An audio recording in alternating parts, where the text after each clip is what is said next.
What is up, guys? I do hope you're well. My name is Mark and today we're covering some more r/am I the butthole. If you'd like to skip the initial waffle, timestamps are in the description and along the timeline below, but if you are new here, please consider hitting that like, that subscribe, and maybe that notification bell too, as it all really does help out our channel. Really does, honestly. But only do it if you really want to, of course. No pressure to do so. There's never any pressure here. And with that being said, let's just get on with today's stories. Much love, guys. Our first story comes from Am I the Arsehole Keys? Am I the arsehole for changing the locks when my ex-husband gave his mother his key to my place? My ex-husband and I have two sons, ages 3 and 6, and a daughter 10 months. We split up just over a year ago, and during the proceedings, he got 1 weekend a month with our sons, and no custody of our daughter. He has to drive to the house to get the boys on his weekends, because sometimes I'm on work calls or dealing with a baby, and the boys will always forget things at my place. We agreed he could keep a key to the house, so he could run in, grab stuff, or come get the boys without disturbing me/the baby. 2 months ago, I found my ex's mother in my living room, playing with my daughter. I asked her how she got in, and she said the ex had given her his key so she could pick up the boys for him. I told her that X is meant to be the only person collecting the boys. I'd rather X came for them in future. She said she understood and would relay my message, then took the boys to X, and all was fine. A month later, she just let herself into my home to pick up the boys again. I was a lot sterner this time, saying this was my home and she couldn't just let herself in. She responded that this wasn't just my home, but also the home of her grandchildren, and it used to be her son's home too. And she has a key, so she shouldn't need to request my permission to enter. When she left, I called my boyfriend, who then said he'd pick up a front door lock and come over and fit it if I wanted. I agreed, and within an hour the lock was changed and the latch was added. On Sunday, someone started knocking rapidly and forcefully on the door. I saw it was my ex's mother, and she had my sons with her, and she began to tell me that her key wasn't working, so she'd need a new one. I said her key wasn't working because I changed the locks, and she wouldn't be getting a new one. She told me that I had to give my ex a new key, so I might as well give it to her, to give to him. And I refused, saying that clearly my ex can't be trusted with my key, so he won't be getting one either. Since this conversation, I had non-stop calls/messages from both my ex and his mother, saying I need to give one of them a key, because not having access to the house means having to rely on me to give them access, and I am making things extraordinarily difficult for both of them. They say that they need to have a key for the reasons in the first paragraph, and I said they need to start letting me know when they'll be coming so I can let them in. They say I am restricting access to the children, as they now have to work to my schedule. But I checked and I'm well within my legal rights. Morally, however, I'm unsure because technically speaking, I'm restricting access to the kids and making life harder for all of us over 2 incidents. Am I the arsehole? You was being more than fair at the very start by letting the ex have access to your house with a key. You know, I think that's more than fair to give him that responsibility. You know, you didn't have to begin with, you know. He's the one that broke your trust and gave his mother the key, and she just let herself in willy-nilly thinking that she can do that. And hell no, I would have done exactly the same. In fact, I wouldn't have even given them access from the start. That's your house, that's your private space. I know it might have been easier for you at the start, but you know, people always take the piss with these kind of things. So yeah, not the arsehole in this situation. Let's have a look at the comments below to see what they say. St. Elvis says, not the arsehole, and quotes, them not having access to the house means having to rely on me to give them access. And that's the way it should be. California Jade says, I can see why he's your ex. You told her twice she could no longer just breeze into your home, to which she basically said, fuck you. If he wants access to the kids, he should stick to an agreed upon schedule. Not the arsehole. Sammy Loop says, oh my god, not the arsehole at all. And it used to be her son's home too. Used to, not anymore. I'm starting to get an idea why you divorced this guy. As long as you're within the law, if I were you, I wouldn't give a fuck if it made things difficult for either of them. They've abused the privilege and do not respect you whatsoever. Time to put up firm boundaries. Good for you for changing the locks and standing your ground. And Hamhock Mum says, I'm curious, why doesn't he have any custody of the youngest? Not the arsehole. And OP replies to this saying, short answer is that he doesn't want a daughter. Long answer is that technically this is meant to be a temporary arrangement and he's meant to have visitation, and we amend it when she's a year or so old. But he's not used to his visitation, and he said he has no interest in amending the agreement and has no problem with me having full custody until she's 18. What an asshole. Anyway, I turn it to you guys. What do you guys think of this story? Let me know in the comments below. And don't forget to vote on that poll in the description for story 1. Now our next story is from Cerula17. Am I the arsehole for ruining the Disney magic for my nephew? I, 30 female, have 2 young nephews who we'll call Jack, 5 male, and George, 2 male. I see these kids every single day due to how close I live to their home, and I'm basically their nanny. For some unfathomable reason, their parents got Jack really into video games from a very young age, and all he likes to do is watch Let's Plays constantly.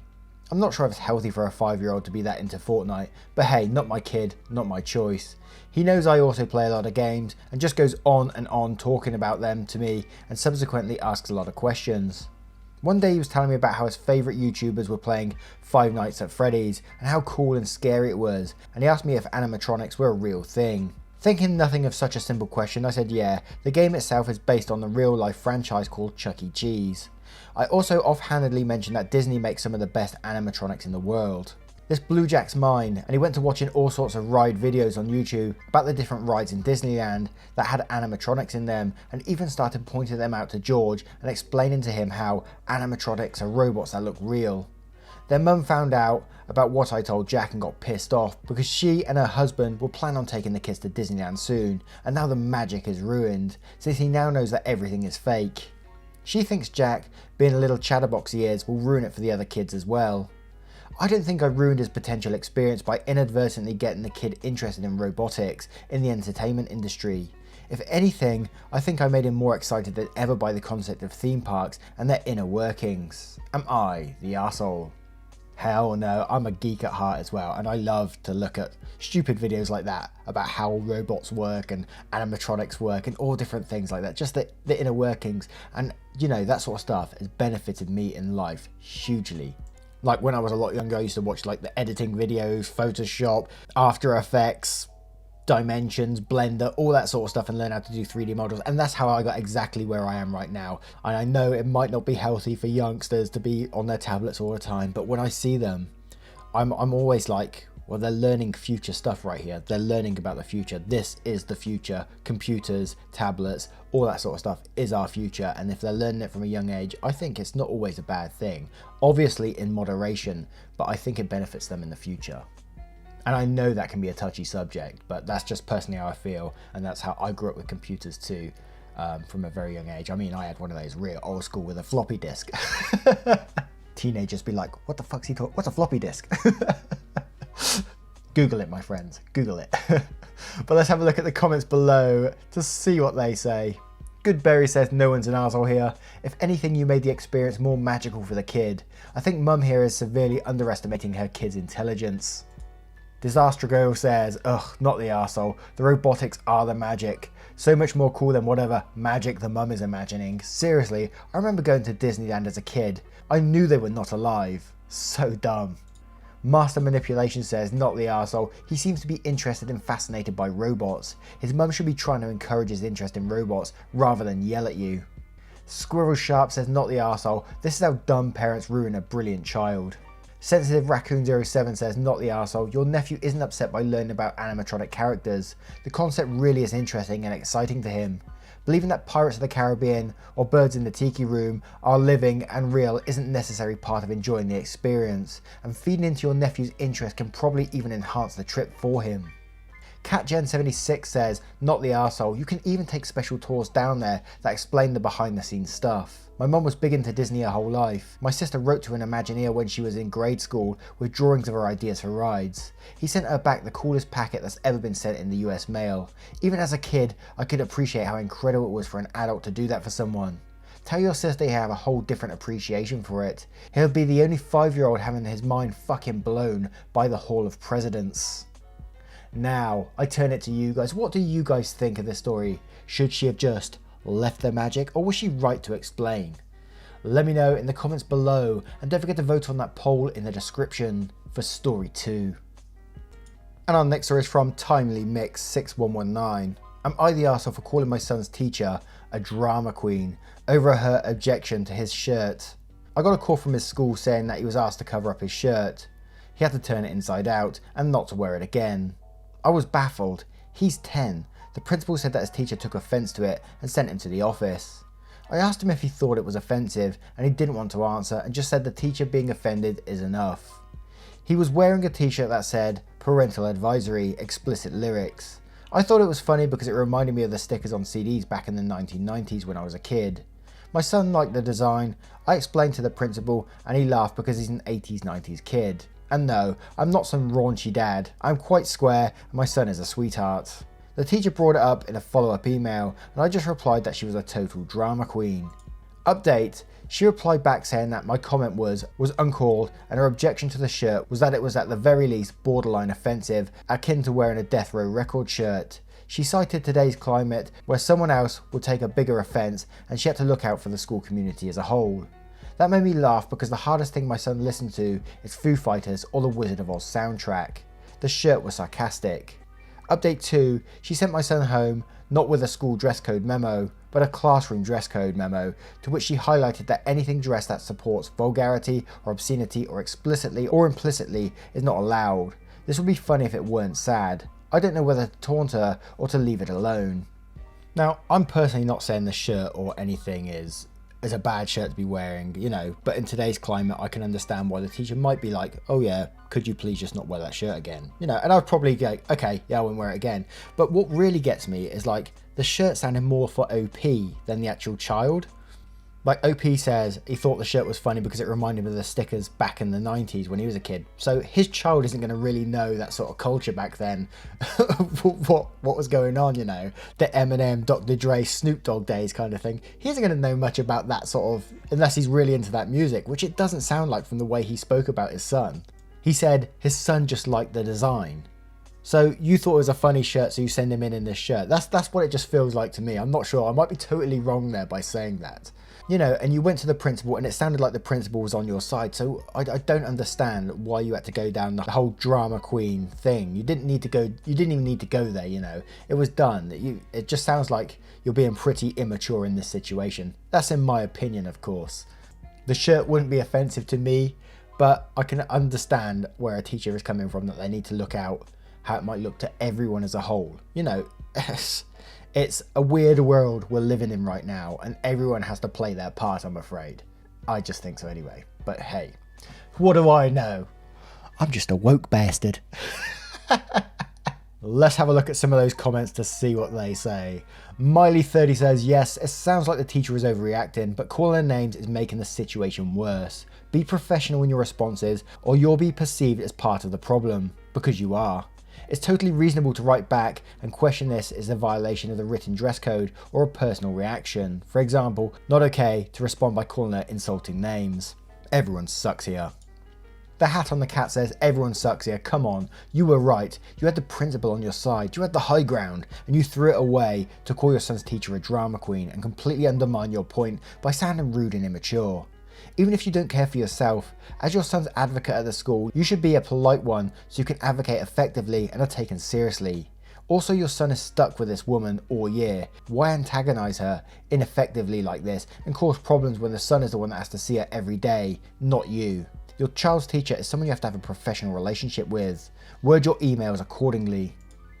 The Willow Witch says, so I'm not sure if you ever worked in childcare, but parents can be crazy.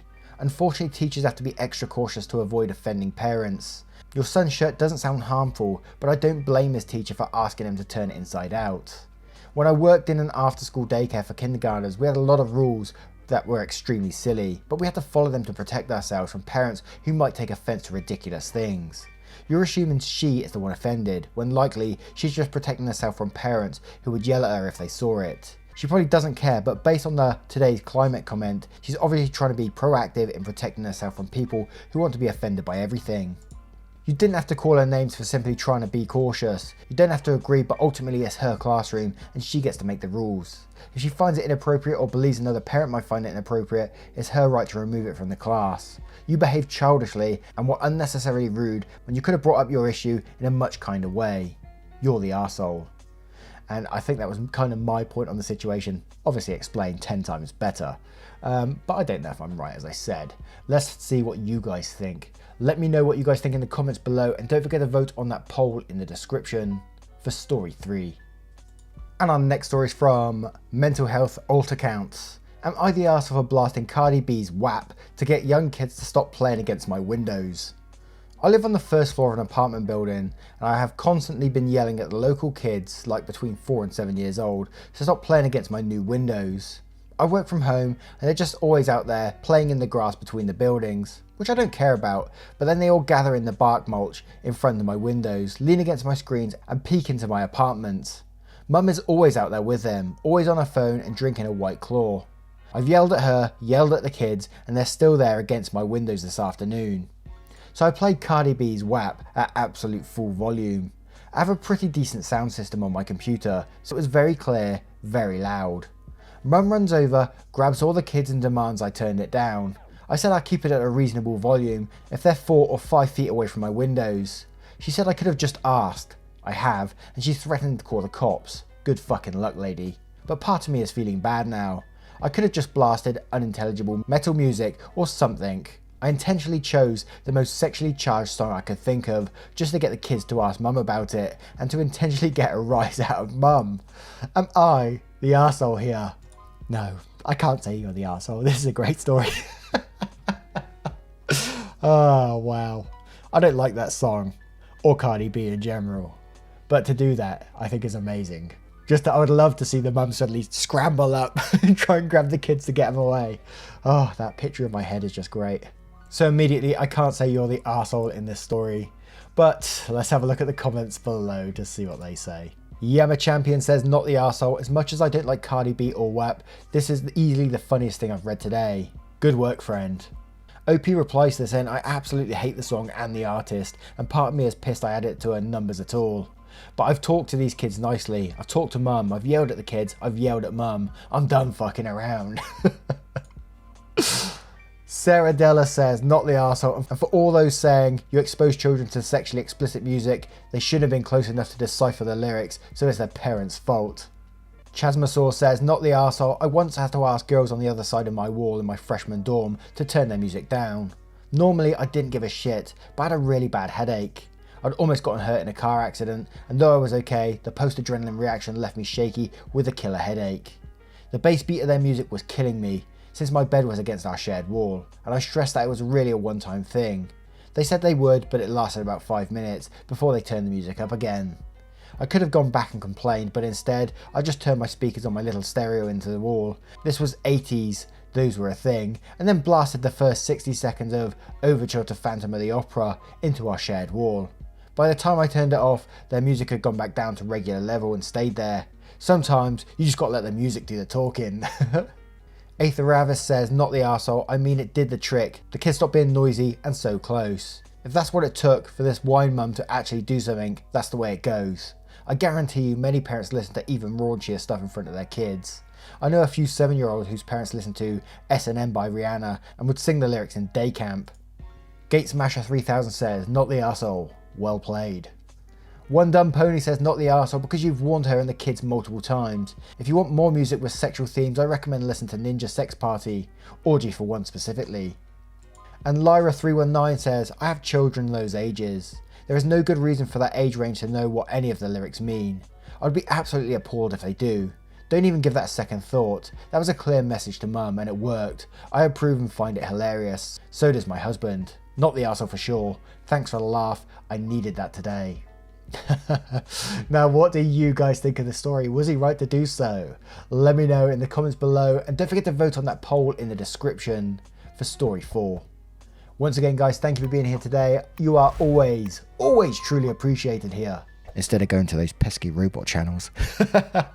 Thank you very much, and I will see you in the next one. Have a great day now. See you soon. Much love.